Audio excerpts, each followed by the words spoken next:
Mobile games. You like them, I like them, and today we will be talking about the 4 most interesting games that I played last week. Now, as always, I will be giving you the quick and dirty rundown of each of these games in just a single minute per game, because that's just how we roll around here. So what have you got for us this week, NimbleThor? Well, my friends, I've got an amazing new strategy auto chess game with perfect monetization, an arcade roguelite with crisp 8-bit graphics, a survival MMO that has been in beta for over 2 years now, and a brand new Pokémon action game that is globally releasing very soon on both Android and iOS. So there's lots of great stuff to get into, so let's just get cracking with the first game. Candies and Curses is an 8-bit roguelite arcade game where we jump up and down between platforms to fend off adorable ghosts and other scary creatures with our flashlight in an attempt to reach and destroy the Phantom King himself at the end of the game. Every time we die, and we will die a lot by the way, we can upgrade our flashlight, buy new weapons like lanterns, magical beam swords and more, and even equip new charms that give us special abilities. Each new weapon we buy changes the game slightly by the way, adding some really nice variety to the core gameplay. The game is fun and the art style is really adorable, but the levels are not randomly generated, which means that the game does grow repetitive eventually. We've shown a few advertisements that are instantly skippable from time to time by the way, which can be removed through a rather expensive $10 in-app purchase. The game can be played offline, it takes up only 115 megabytes of space, it's out on Android and on iOS, and my conclusion is that if you enjoy roguelite arcade games with platforming elements, then you should definitely check out Candies and Curses, as it really won't disappoint you,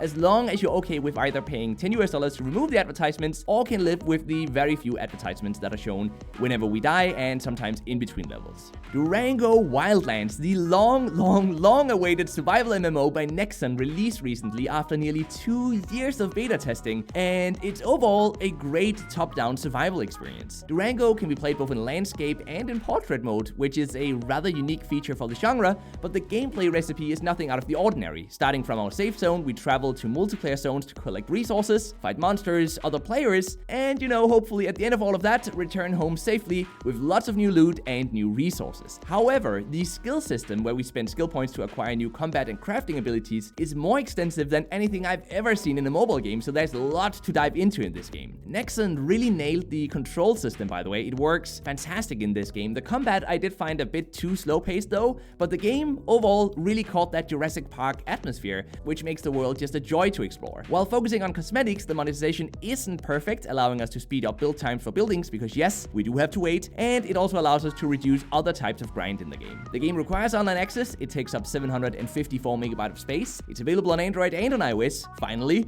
and if you're into survival MMOs, this is a no-brainer, so go check it out. No, it's not perfect, but it's definitely better than, for example, Last Day on Earth Survival.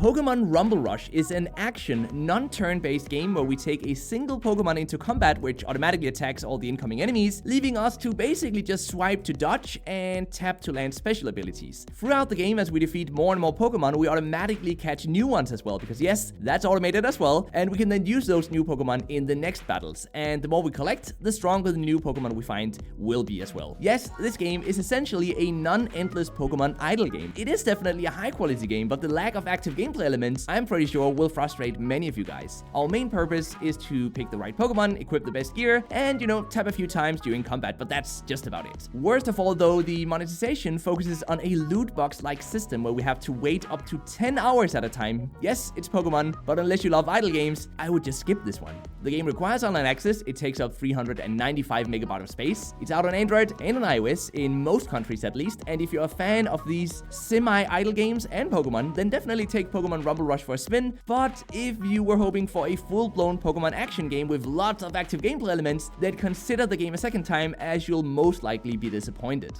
Arena of Evolution Red Tides is essentially Dota auto chess, but for mobile, and it's my new favorite long play session game because of its fun turn-based strategy gameplay and a monetization that focuses purely on cosmetics. I'm loving that. The concept is relatively simple. We compete against 7 other players in a last man standing mini tournament where we fight another player or an NPC in every round. At the start of every turn, we get to buy and deploy 1 or more of the 5 random units available at the shop, and our units then start fighting the other players' units automatically on the chess-like 8x8 grid map. In the very beginning, we can only deploy a single unit, but as our commander levels up by winning rounds, we get to deploy more and more units. As for the units themselves, a lot of strategy goes into finding synergies between them and leveling them up by buying and merging 3 of the same unit in just a single match. An Arena of Evolution match can easily take 30 minutes though, though, but the game is close to perfect from tip to toe. UI is great, graphics look neat, gameplay is exciting, and the monetization is 100% fair. The game requires online access, it takes up 1.72 GB of space. It is already out on Android and iOS, and although I hadn't really heard about this genre of games before just a week ago, I've just really fallen in love with Red Ties, and I think you guys will as well. So my conclusion is that if you enjoy strategy games, you should definitely check out this game.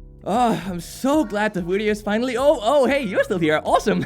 Thanks for sticking around till the end of the video. I appreciate that. Be sure to leave a like and subscribe if you're into mobile gaming goodness like this video. And go check out some of the over 600 videos already waiting for you right here on the NimbleThor YouTube channel. And most importantly, until next time, just keep gaming, stay awesome, and I'll see you guys around.